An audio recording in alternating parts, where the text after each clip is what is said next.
आज तो मूड बन गया भाई, एकदम लिटरली एकदम रापचिक लग रहे हैं अपन लोग को। होली मनाला कैसे लगा? भैया हम लोग निकले 2 साल हो गए कॉलेज छोड़े, फिर भी यहाँ एंजॉय करे मना लाथन हर साल वो आते रही वो बहुत अच्छा लगते होली है, हर साल होती है होली। होली उत्सव मना रहा है कॉलेज में, कैसे लगा भैया? मैं मजा आ गया भाई, माँ का सब मजा आ गया। पहली बार देख रहे होली उत्सव कॉलेज में, गजब मजा आ गया, एकदम मजा आ गया भाई एकदम। तो कैसे लगा भैया आपको? बहुत अच्छा लगा भाई, मजा आ गया, दिल गार्डन गार्डन हो गया भाई। होली अभी डांस कर रहे हैं तो कैसे लगा भैया? बहुत मजा आ रहा है, सब लोग भाई लोग हैं, सबके साथ नाच रहे हैं, बहुत मजा आ रहा है। होली का त्योहार है ये भैया लोग के द्वारा किया गया है, बहुत बेहतरीन किया गया है।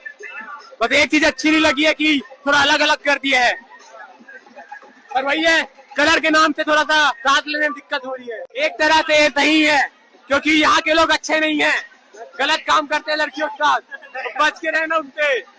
जब तक देश बदलेगा नहीं तब तक कैसे होगा।